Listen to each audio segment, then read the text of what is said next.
So ఇప్పుడు 119వ కీర్తన 145 145వ వచనం నుంచి 152వ వచనం వరకు.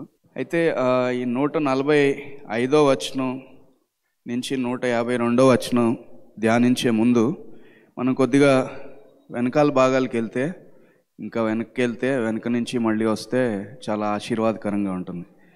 ఎందుకంటే అప్పుడు మనం దేవుని వాక్యాన్ని ఇంకా ఎక్కువగా, దేవుని వాక్యాన్ని బట్టి ఆయన ఇంకా ఎక్కువ స్తుతించగలం. అంటే we can appreciate the word of God much better if we go back a couple of sections back.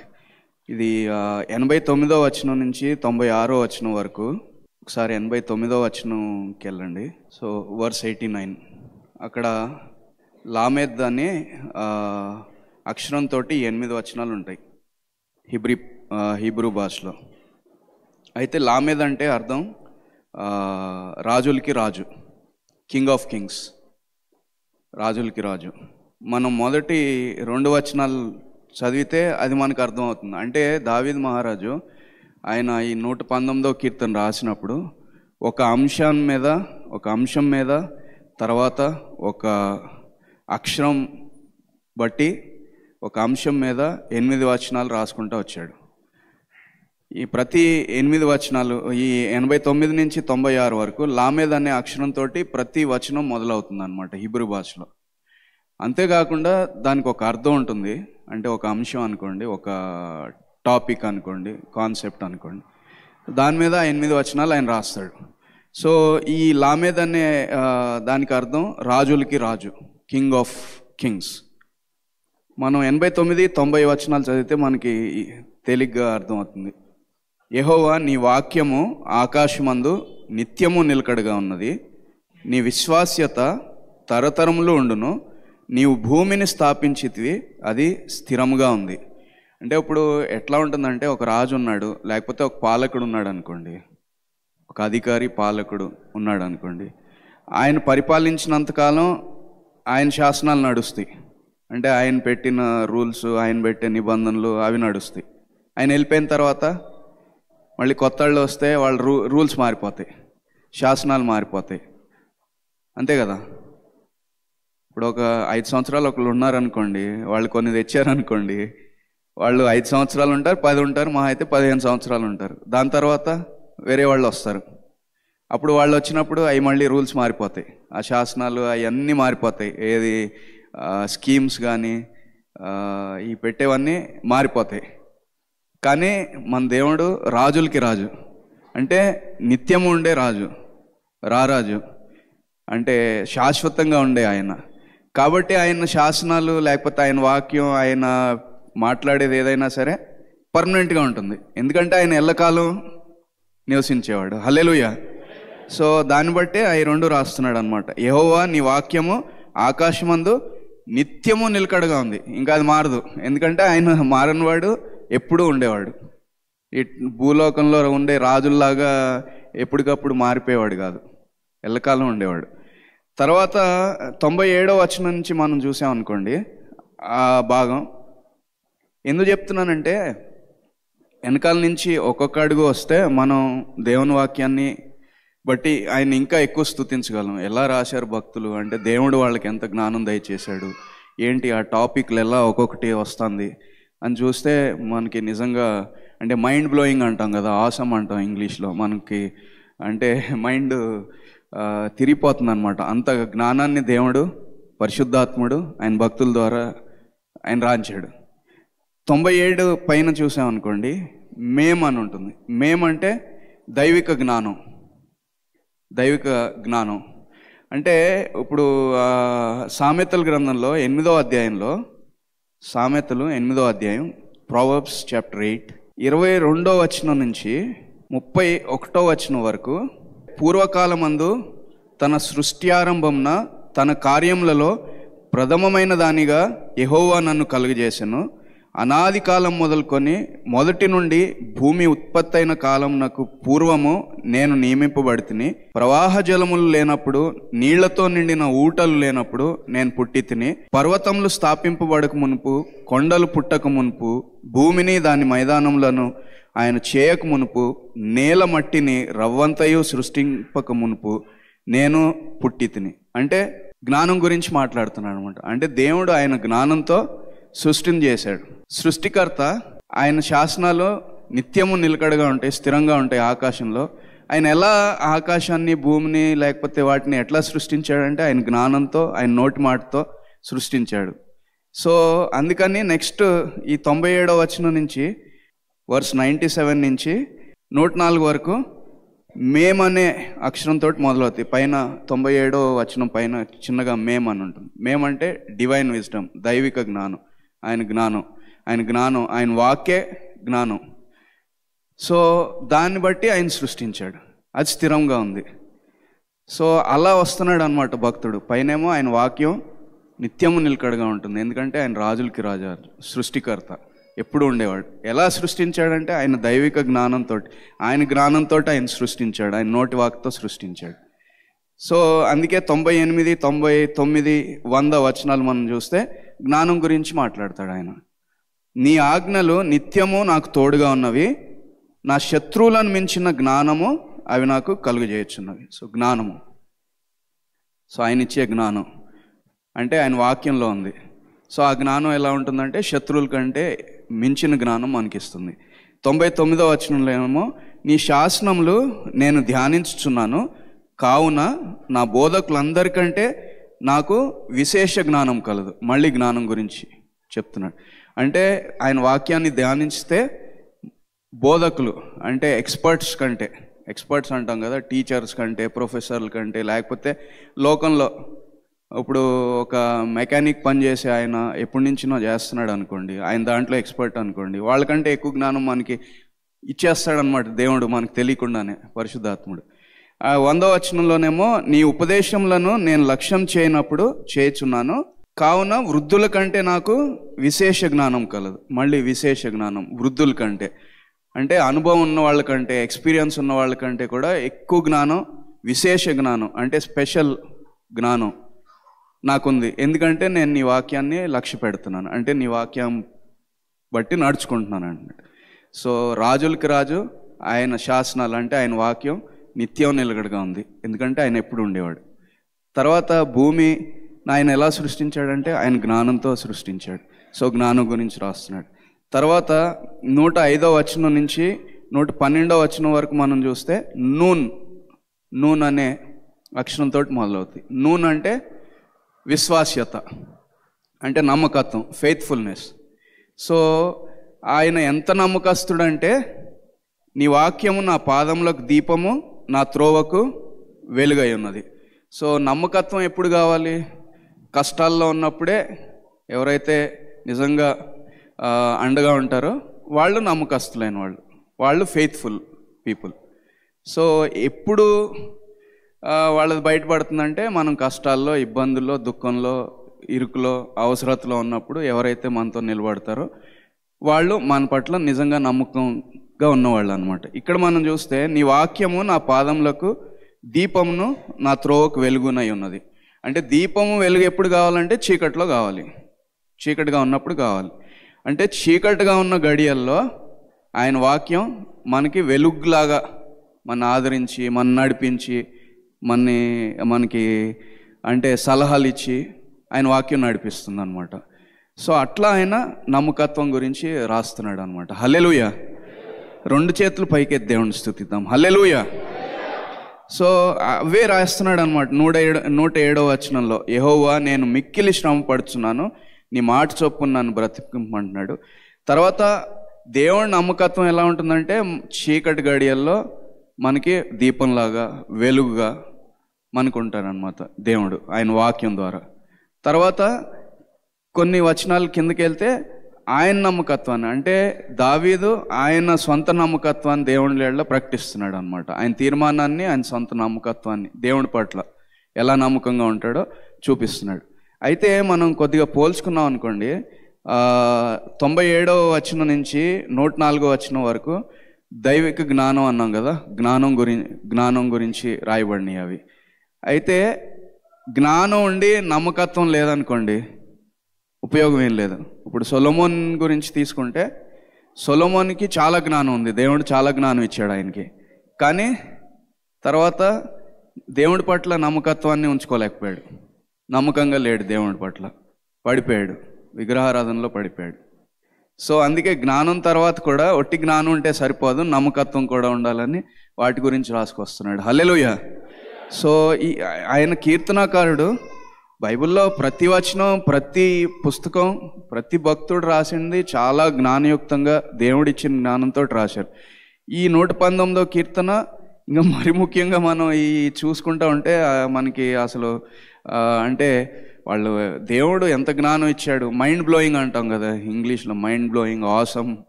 అసలు ఇక మనకు అర్థం కాదనమాట, అంత గొప్ప జ్ఞానంతో ఆయన రాంచాడు.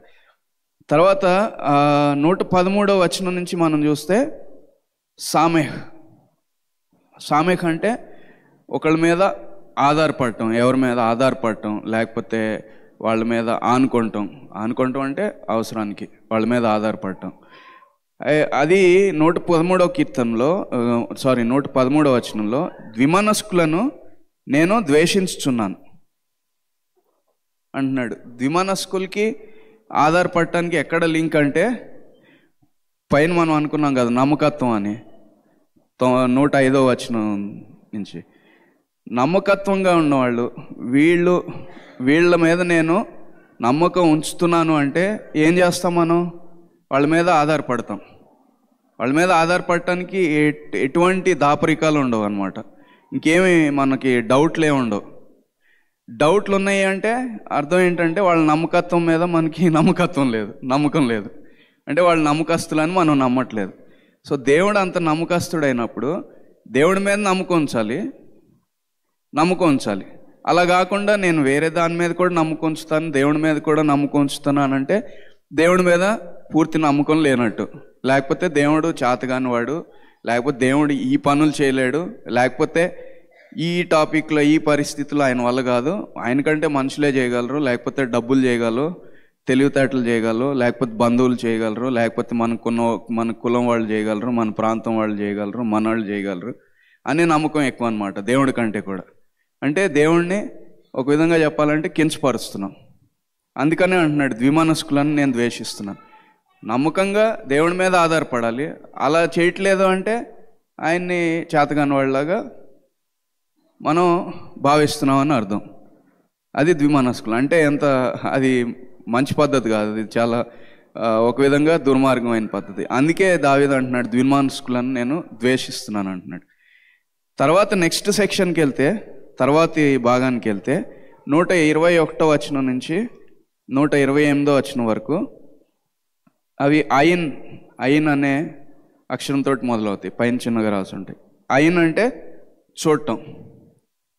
చూడటం గురించి ఎలా రాస్తున్నాడు అంటే 121వ వచనంలో నేను నీతి న్యాయములను అనుసరించుచున్నాను, నన్ను బాధించు వారి వశమున్నవా నన్ను విడిచిపెట్టకము.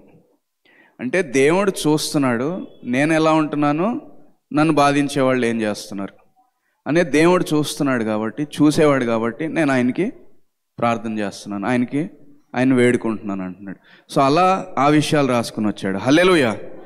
హల్లెలూయా. సో 129వ వచనం నుంచినేమో పే అనే అక్షరంతో మొదలవుతాయి. పే అంటే మాట, లేకపోతే వాక్కు, లేకపోతే మాట్లాడటం, నోరు. అక్కడేమో చూడటం, ఇక్కడేమో వినటం కంటే కూడా మాట్లాడటం, వాక్కు బయటకు వెళ్ళటం. అందుకే ఇక్కడ ఏమంటున్నాడంటే 130వ వచనంలో నీ వాక్యములు వెల్లడి అవుటతోడనే వెలుగు కలుగును, అవి తెలివి లేని వారికి తెలివి కలిగించును. అంటే వాక్కు నోటి నుంచి బయటికి వెళ్ళగానే, అంటే ఆయన వాక్యం ప్రకటించగానే నోటి నుంచి బయటికి వెళ్ళగానే ఆ తెలివి లేని వారికి తెలివి కలిగిస్తాయి. తర్వాత అంటే వెలుగు కలుగుతుంది. వెలుగు అంటే ఇలాంటి వెలుగు అని కాదు, అది ఆధ్యాత్మిక వెలుగు. ఆధ్యాత్మికంగా చీకట్లో ఉన్న వాళ్ళకి, అంటే నిజమైన దేవుడు ఎవరో తెలియని వాళ్ళకి వెలుగు కలుగుతుంది ఆధ్యాత్మికంగా. అంటే నిజమైన దేవుడు ఎవరు అని తెలుసుకుంటారు వాక్యం వెళ్తే. అదేమో చూడటం, దేవుడు చూస్తున్నాడు, మనని మొరపెడుతున్నాడు ఈయన. తర్వాత లేకపోతే వాక్కు పలకటం. సో అది పలికితే ఆయన వాక్యం పలికితే ఆయన వాక్యం తప్పకుండా కార్యం చేస్తుంది. మనం యెషయా గ్రంథం 55వ అధ్యాయంలో చూస్తాం కదా. యెషయా గ్రంథం 55, ఐజయా చాప్టర్ 55, 10-11 వచనాలు, వర్సెస్ 10 and 11. వర్షమును హిమమును ఆకాశం నుండి వచ్చి అక్కడికి ఏలాగు మరలక భూమిని తడిపి విత్తువానికి విత్తనమును భుజించువానికి ఆహారమును కలుగుటకై అది చిగిర్చి వర్ధిల్లునట్లు చేయను, అలాగే నా నోట నుండి వచ్చు వచనమును ఉండును. నిష్ఫలంగా నా యొద్దకు మరలక అది నాకు అనుకూలమైన దాన్ని నెరవేర్చును, నేను పంపిన కార్యమును సఫలం చేయను. హల్లెలూయా, హల్లెలూయా. సో ఇదే మాటలు అన్నమాట. అంటే అది నాకు అనుకూలమైన దాన్ని, 10వ వచనం లాస్ట్ 2-3 లైన్లో మనం చూస్తే, భుజించువానికి ఆహారం కలుగుటకై అది చిగిర్చి వర్ధిల్లునట్లు చేయను, అలాగే నా నోటి నుండి వచ్చు వచనం, నోటి నుండి వచ్చే వచనం. దాని గురించే ఇక్కడ ఈ 119వ కీర్తనలో ఇక్కడ 129వ వచనం నుంచి 136వ వచనం వరకు రాయబడిన మాటలు అన్నమాట. 130వ వచనంలో, నీ వాక్యము వెల్లడి అవుటతోడనే వెలుగు కలుగును, అవి తెలివి లేని వారికి తెలివి కలిగించును. హల్లెలూయా. తర్వాత ఆయన 131వ వచనంలో కూడా, నీ ఆజ్ఞ ఎందైనా అధిక వాంఛ చేత నేను నోరు తెరిచి ఒగర్చుచున్నాను. ఒకటేమో పలకటం, ఒకటేమో నోరు తెరిచి అంటే ఆశించటం. మనకి బిర్యానీ దొరికితే ఎట్లా తినటానికి రెడీగా ఉంటాం, అట్లా ఆయన నోరు తెరుస్తున్నాడు అనమాట. నోరు తెరుస్తున్నాడు, నోరు వాక్కు. సో వాటి గురించే ఆ వచనాలు రాస్తున్నాడు. ఇక్కడ 137వ వచనం నుంచి 144 ఏమో సాదే అనే అక్షరంతో మొదలవుతాయి. సాదే అంటే సాదిక్, అంటే నేను ఒక విధంగా చెప్పాలంటే సాదిక్. సాదిక్ అని ఎప్పుడన్నా విన్నారా మీరు? ఉర్దూ చాలామంది పేర్లు పెట్టుకుంటారు సాదిక్ అని, విన్నారా ఎవరన్నా? ఉర్దూలో అంటే హిబ్రూ కొద్దిగా కలుస్తూ ఉంటాయి అన్నమాట చాలా చోట్ల. సాదిక్ అంటే నీతిమంతుడు, ద రైటియస్ వన్, నీతిమంతుడు. అందుకే మనం 137, 138 ఈ వచనాలు చూస్తే, యెహోవా నీవు నీతిమంతుడవు, ద రైటియస్ వన్, సాదిక్, నీతిమంతుడు. అంటే దేవుడి కంటే నీతిమంతుడు ఇంకా ఎవరు లేరు, ఆయన పర్ఫెక్ట్ నీతిమంతుడు. సో అందుకే చెప్తున్నాడు, యెహోవా నీవు నీతిమంతుడు అంటే సాదిక్, the righteous one, you are the righteous one. తర్వాత 138వ వచనంలో, నీతిని బట్టి పూర్ణ విశ్వాస్యతను బట్టి నీ శాసనంలో నీవు నియమించింది. అంటే నీతిమంతుడు నీతివంతమైన శాసనాలు ఆయన నియమించాడు. హల్లెలూయా, హల్లెలూయా. అయితే ఒక విషయం, సరే నీతిమంతుడు. ఇప్పుడు అసలు మన ఈ వారం ఇప్పుడు ధ్యానించుకోవాల్సింది 145వ వచనం నుంచి 152వ వచనం వరకు, 145 to 152 వర్సెస్. అక్కడ హోఫ్ అనే అక్షరంతో ఈ 8 వచనాలు మొదలవుతాయి. హోఫ్ అంటే అర్థం ఏంటంటే, మనకి ధాన్యం ఉంటుంది కదా, అంటే దాని అర్థం ఒక విధంగా అంటే పై పొట్టు తీసేస్తే లోపల ఏముంది, పై పొట్టు తీసేస్తే husk, if you remove the husk, what is with inside, పొట్టు తీసేస్తే లోపల ఏముంది. అంటే నీతిమంతుడు ఎవరు అంటే బయటగా అనిపించేది కాదు, లోపలగా అనిపించేది, లోపలే ఉంది అనేది. సో లోపల ఉన్న దాన్ని బట్టి బయటకు వచ్చేదే అసలైన నీతిమంతుడు, అసలైన నీతి కలిగిన వాడు. హల్లెలూయా. సో ఇప్పుడు అర్థమవుతుంది కదా, అంటే దావీదు మహాభక్తుడు ఎలా రాసుకొచ్చాడు అంటే ఈ వచనాలు 8 వచనాలు ఒక టాపిక్ మీద, ఆ అక్షరం మీద, దానికి ఎంత అర్థం ఉంది, పరిశుద్ధాత్ముడు ఆయనతో రాంచాడు అనమాట. సో సాదిక్ అంటే నీతిమంతుడు అంటే ఎలా ఉంటాడు నీతిమంతుడు? నీతిమంతుడు అంటే అసలు ఎవరు అంటే లోపల ఉండాలి మనకి నీతి, బయటకు వచ్చేది కాదు. అంటే పైన పొట్టు తీసేస్తే లోపల అసలు ధాన్యం ఎలా ఉంటుందో అలా మన పై కాకుండా లోపల హృదయంలో నుంచి ఏమొస్తుంది అనేది అది నీతిమంతుడు లక్షణం అని రాసుకుని వస్తున్నాడు అనమాట. ఇప్పుడు 145వ వచనం నుంచి, యెహోవా హృదయపూర్వకంగా నేను మొరపెట్టుచున్నాను. అంటే హృదయంలో నుంచి మొర రావాలి. ప్రార్థన ఒట్టిగా పైకి పెదవులతోటి నామకే వస్తే, ఒట్టి నోటితోటి వస్తే సరిపోదు, లోపల నుంచి రావాలి, హృదయపూర్వకంగా రావాలి. అది చెప్తున్నాడు అనమాట. సో ఎలా రాసుకొస్తున్నాడు అర్థమవుతుంది కదా. ఇప్పుడు నీతిమంతుడు లక్షణం ఏంటంటే లోపల నుంచి హృదయపూర్వకంగా ఆయన నీతిగా ఉంటాడు, లోపల నుంచి నీతిమంతుడిగా ఉంటాడు. హల్లెలూయా. అందరం 2 చేతులు పైకెత్తి దేవుని బిగ్గరగా స్తుతిద్దాం. హల్లెలూయా, హల్లెలూయా. సో నీ కట్టడలను నేను గైకొన్నట్లు నాకు ఉత్తరమేమో. 146 వచనం, నేను నీకు మొరపెట్టుచున్నాను, నీ శాసనముల చొప్పున నేను నడుచుకొనున్నట్లు నన్ను రక్షింపుము. తెల్లవారకు మునిపే మొర్రపెట్టి తిని, నీ మాటల మీద నేను ఆశ పెట్టుకొని ఉన్నాను. నీవిచ్చిన వాక్యంను నేను ధ్యానించుటకై నా కన్నులు రాత్రి జాములు కాకమునిపే తెరుచుకొందును. నీ కృపను బట్టి నా మొర ఆలకింపుము. యెహోవా, నీ వాక్య విధులను బట్టి నన్ను బ్రతికింపుము. సో 145 నుంచి 149 వరకు మనం చదువుకున్న ఈ వచనాల్లో ఒక పదం వాడుతున్నాడు తరచుగా, ఒక క్రక్స్ వర్డ్, ఒక ఇంపార్టెంట్ వర్డ్, అంటే ఒక ప్రాముఖ్యమైన ఒక పదం వాడుతున్నాడు దావీదు. మీరు గమనించారా? మొరపెట్టం. సో మొరపెట్టం, యెహోవా హృదయపూర్వకంగా నేను మొరపెడుతున్నాను. 145 వచనం.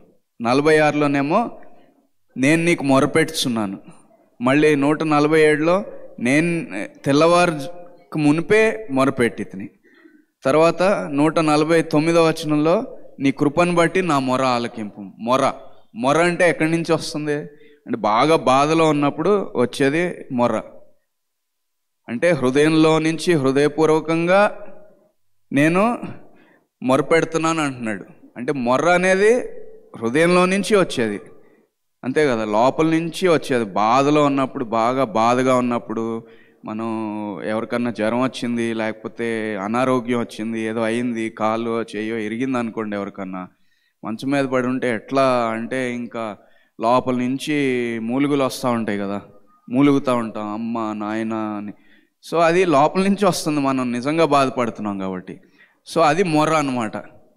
సో ఇక్కడ ఖౌఫ్ అంటే పైన పొట్టు తీసేస్తే లోపలే ఉంది, అంటే పైన కాకుండా లోపలే ఉంది. అంటే బాధ కానీ లేకపోతే దుఃఖం కానీ దేన్ని బట్టి అయినా సరే, పాపాన్ని బట్టి మరి ముఖ్యంగా దుఃఖం ఉంది, అది మొరలాగా ఆయన బయటికి తీస్తున్నాడు అనమాట. హల్లెలూయా. సో ఇవన్నీ మనం చూస్తే ధ్యానిస్తూ ఉంటే ఆయన వాక్యం పట్ల మనకి ఇంకా చాలా ఎక్కువ ఏమంటాం గౌరవం, లేకపోతే ఆయన్ని ఇంకా స్తుతించాలనే ఆ భావన పెరుగుతుంది అనమాట. We can appreciate the word of the lord much better అనమాట. సో ఇవన్నీ ఒట్టిగా రాయలేదు భక్తులు. సో వీటన్నిటికీ చాలా చక్కగా క్రమబద్ధంగా రాసుకుంటూ వచ్చారు.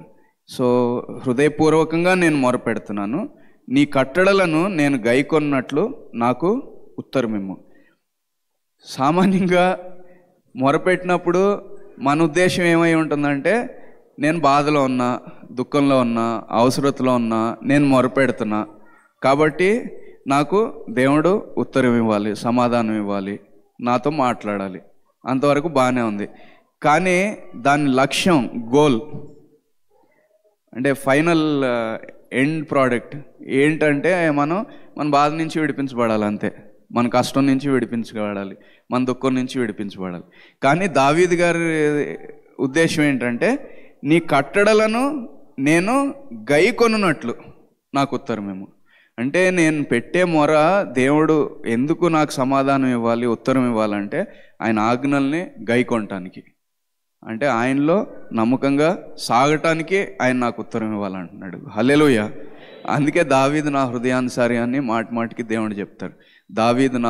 నేను దావీదు వేరు చిగురునని యేసుప్రభు వారు తాను దావీదుతో జతకట్టుకుంటారు, అంటే దావీదుతో అసోసియేట్ చేసుకుంటారు. నేను ఆయనకి వేరుని, అంటే ఆయన పుట్టించిన వాడిని నేనే, కానీ ఆయన వంశంలో నుంచి వచ్చిన వాడిని కూడా నేనే, దావీదు వంశంలో నుంచి వచ్చిన వాడిని. దావీదు నా హృదయానుసారి అని చెప్తాడు. ఏదో జస్ట్ నా బాధ తీరిపోతే చాలు, నా కష్టం తీరిపోతే చాలు అని మొర్ర పెట్టట్లేదు ఆయన మొర్ర పెడుతున్నాడు, బాధ ఉంది. కానీ ఆయన ఉద్దేశం ఏంటంటే, ఆయన దేవుడు ఉత్తరం ఇచ్చిన దాన్ని బట్టి నీ కట్టడల్ని నేను గైకొనాలి అంటున్నాడు. సేమ్ 146వ వచనంలో కూడా అంతే, అదే మాట మళ్ళీ రాస్తున్నాడు. నేను నీకు మొరపెట్టుచున్నాను, నీ శాసనముల చొప్పున నేను నడుచుకున్నట్లు నన్ను రక్షింపుము. ఎందుకు రక్షించు దేవా, నన్ను ఎందుకు రక్షించు అంటే నీ శాసనములను బట్టి, అంటే నీ వాక్యాన్ని బట్టి నడుచుకోవటానికి నన్ను రక్షించు అంటున్నాడు. సో అది ఆయన ఉద్దేశం, ఆయన స్టైలు, ఆయన ఆలోచన విధానం అలా ఉంటుంది. సామాన్యంగా మనలాంటి వాళ్ళ ఆలోచన విధానం అయితే ఈ బాధ నుంచి దేవుడు విడిపిస్తే చాలు, ఈ కష్టం నుంచి విడిపిస్తే చాలు అని మొరపెడతాం.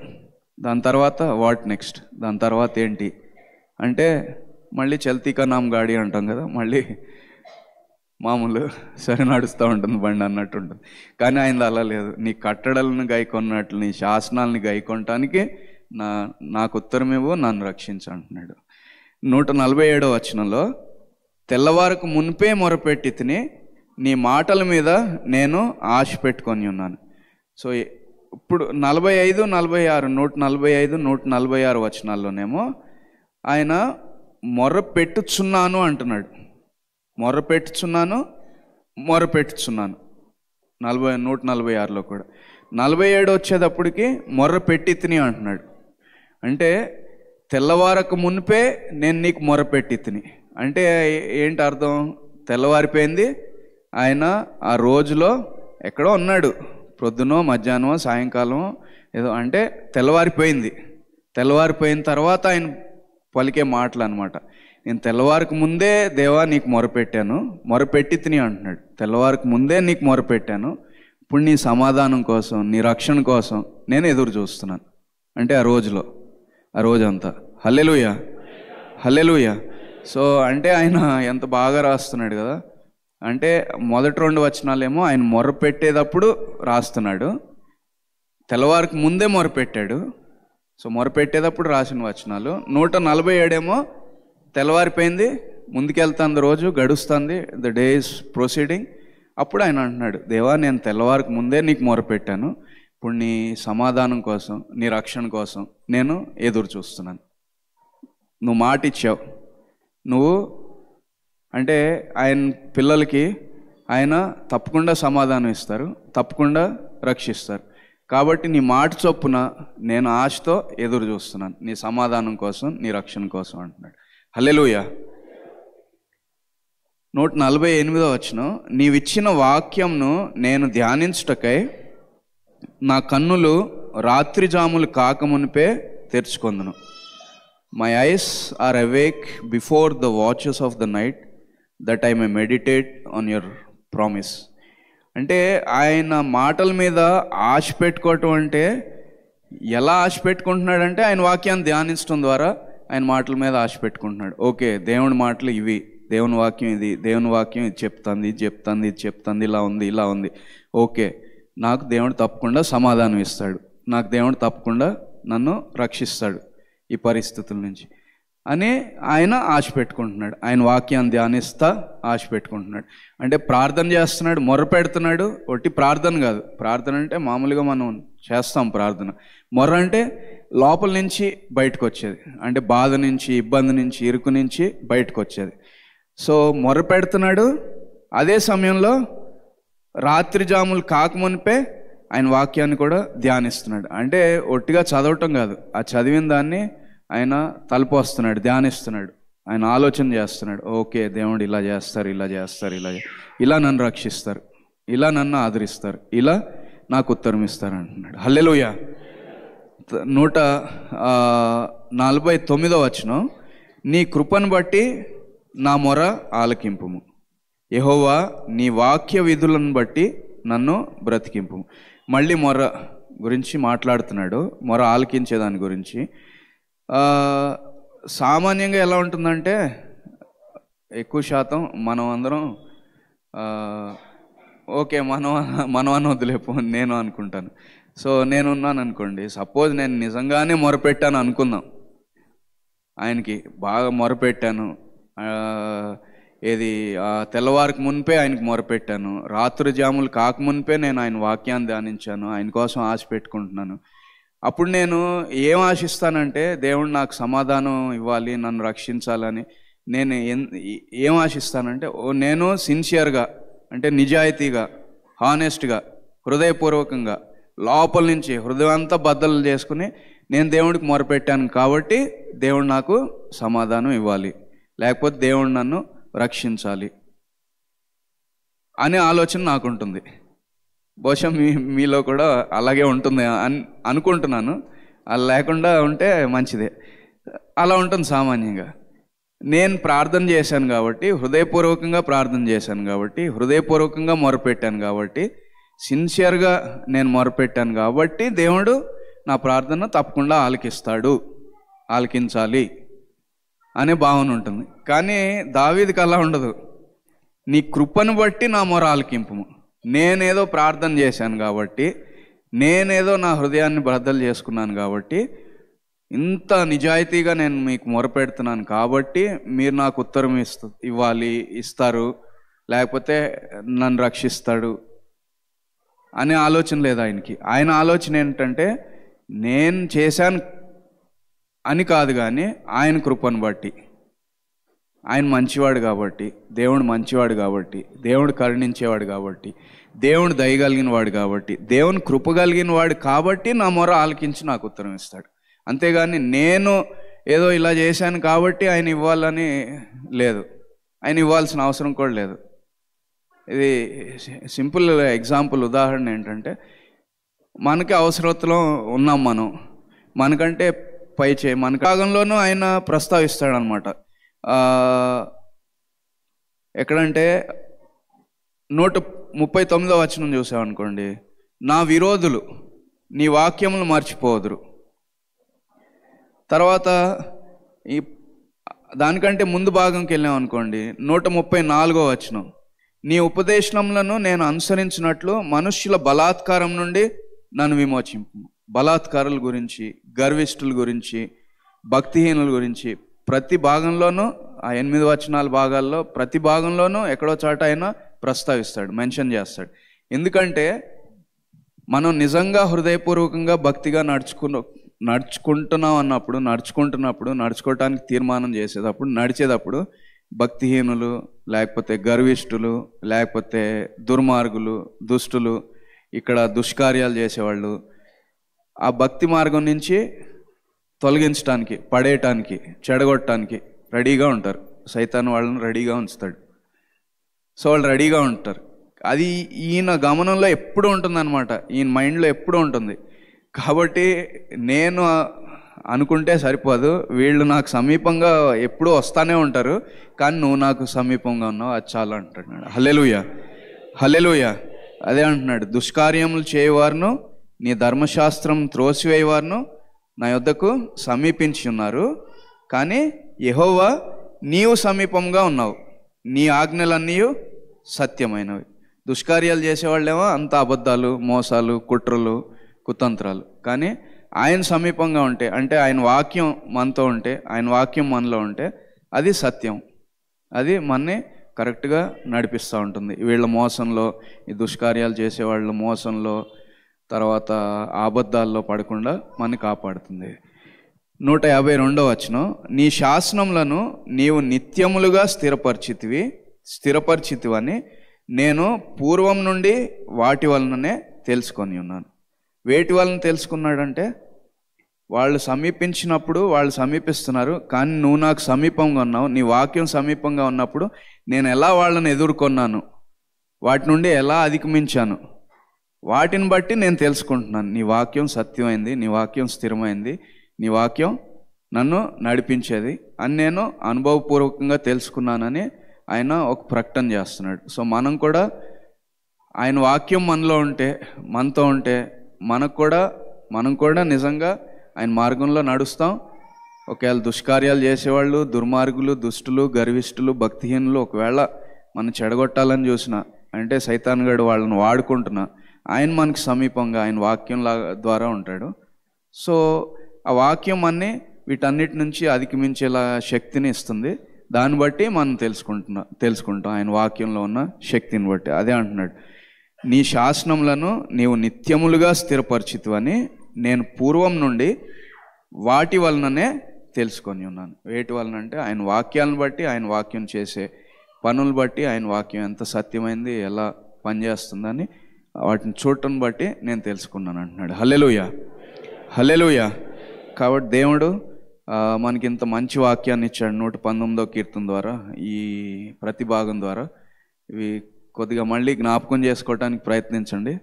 ఆ 8 వచనాలు అవి ఏ టాపిక్ మీద, అంటే ఏ అంశం మీద ఆయన రాశాడు, దాని అర్థం ఏంటి, ఆ వచనాలు ఏమున్నాయి, మీరు మళ్ళీ చదువుతున్నారనుకోండి, కొద్దిగా మీకు క్లూ వచ్చింది కదా, కొద్దిగా అంటే గైడెన్స్, అంటే ఈ అక్షరం అర్థం ఏంటి అని చెప్పాను కాబట్టి దాన్ని బట్టి మీరు మెల్లగా చదువుతున్నారనుకోండి, మీకు దేవుడు పరిశుద్ధాత్ముడు ఇంకా కొత్త కొత్త ఆలోచనలు ఇస్తారు. ఒకే వాక్యాన్ని ఒక్కళ్ళే చాలాసార్లు మళ్ళీ మళ్ళీ చదివితే క్రొత్త క్రొత్త ఆలోచనలు, క్రొత్త రీతిగా దేవుడు మాట్లాడతాడు. దేవుడిలో క్రొత్తదనం ఉంటుంది, దేవుడిలోనే క్రొత్తదనం ఉంటుంది. సైతాన్లో అంతా కాపీనే. దేవుడిలో క్రొత్తదనం, సృజనాత్మక, క్రియేటివిటీ, లేకపోతే ఇన్వెన్షన్ అంటాం కదా, ఏదన్నా కనుగొనటం కానీ ఏదన్నా కొత్తగా తయారు చేయటం కానీ దేవుడి నుంచే వస్తుంది. అందుకే ప్రపంచంలో ఉన్న ఏ వస్తువులు, ఏ ఆవిష్కరణలు చేసినా, ఏవి తయారు చేసినా దేవుని బిడ్డలు క్రైస్తవులే తయారు చేశారు.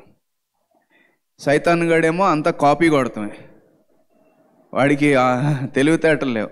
సో దేవుడు చేసిన దాన్నే కాపీ కొడతాడు అన్నమాట వాడు. సో అలా కాపీ కొడతాం తప్పితే ఒరిజినాలిటీ అంటాం కదా, క్రియేటివిటీ, ఇన్నోవేషన్ అంటాం, అది లేదు వాడికి, అది కనుక్కోలేరు. సో దేవుణ్ణి వెంబడిస్తే ఆయన జ్ఞానం ఇస్తాడు. ఆయన జ్ఞానం ఎలాంటిదంటే క్రొత్తవి తెలియజేస్తాయి. సో మనమే ఒకే వాక్యాన్నే తర్వాత చదివితే ఇంకా క్రొత్త ఆలోచన దేవుడు ఇస్తారు.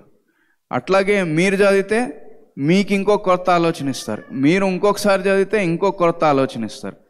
సో ఎవరు చదివినా, ఎన్నిసార్లు చదివినా ఆయన వాక్యం ఎప్పుడూ ఫ్రెష్గానే ఉంటుంది, క్రొత్తగానే ఉంటుంది. క్రొత్త విషయాలు ఆయన మనకి తెలియజేస్తాడు. కాబట్టి దీన్ని బట్టి ఈ పదాల అర్థాలని మీరు గమనించి తర్వాత కావాలంటే కొద్దిగా యూట్యూబ్లో మళ్ళీ చూసి, లేకపోతే మీరు ఇంటర్నెట్లో సెర్చ్ చేసి చూసి దాన్ని బట్టి మీరు చదివితే ఇంకా దీవెనకరంగా ఉంటుంది. సో మీకు క్రొత్త ఆలోచనలు దేవుడు ఇస్తాడు. హల్లెలూయా.